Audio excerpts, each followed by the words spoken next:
Okay, so in this in this video, I'm going to go over two very difficult questions. And the reason for that is because I want to elicit a lot of critical thinking skills into whoever's watching this video, because AP Physics can be very math heavy and conceptual heavy, even for me. Who's supposedly the expert because I'm making these videos, AP Physics is still very difficult and it takes a lot of practice to master it. It's easy to pick up but hard to master. So let's start off with the easier question. A person on top of a 10-meter building throws a penny directly downward at a velocity of 6 meters per second. Calculate how much faster the penny would reach the ground compared to if it was dropped with an initial velocity of 0. Compare it in terms of time. Okay, so in this situation, if you recall the three formulas that we would use to solve kinematic equations, if you watched the last video, your first instinct would probably be to figure out which of the formulas you would have to use, right? You actually have to use two here. You can't use just one of them. And I'm gonna let you pause the video for a second and try to guess which two equations we're gonna use to solve this question. So you can pause the video, but if not, I'll just board it out for you. So we're gonna use the happy face equation. Okay. Then, well, actually, this is what we're gonna use last. But we're gonna use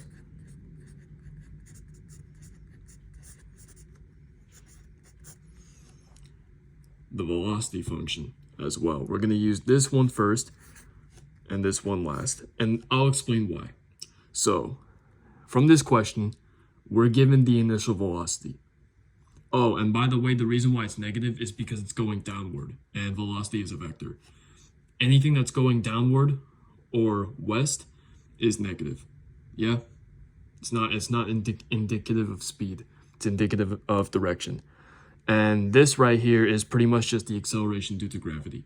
It will always be negative 9.8 meters per second squared.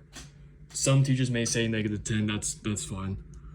And delta y is pretty much just displacement in the y direction, so don't overcomplicate it too much. Just debriefing those three terms in this video. And we're trying to solve for t. The reason why we're solving for the final velocity first is because we need the final velocity to solve for t.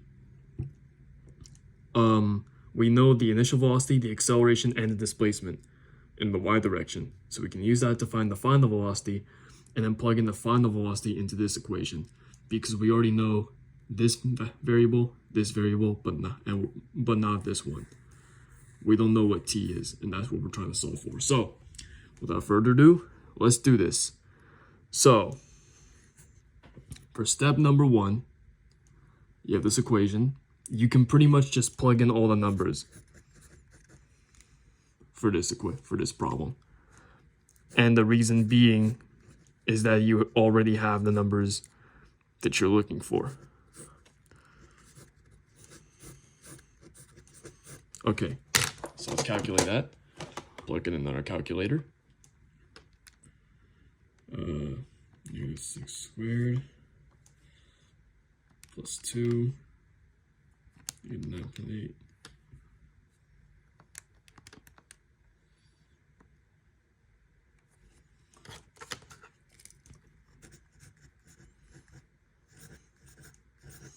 You have 232. Square root that. This should be 36, not negative 6. Okay. So actually, hold on. Whoops. Didn't mean to do that.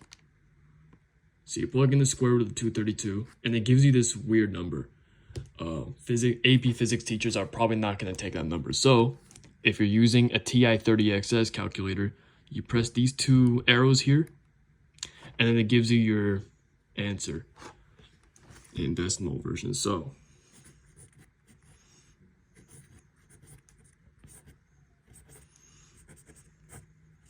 that's our final velocity. We've only solved half of this problem. So let's slip over to this side. It's just just that we have more room. Now we have our next equation. We're solving for t. We already know the final velocity before it hits the ground. Let's actually put a negative sign right here because it's going downward. So you're going to put negative 15 as well. Oh, and by the way, the reason I didn't do square root of negative 232 in my calculator is because it gives you a domain error. So you have to do it in positive form. Yeah? So we already know these three variables. We're trying to solve for time. So if you watched the last video, you would have to isolate t. And then you end up with trying to figure out where I should draw this. I guess over here. Whoops. Not an equal sign.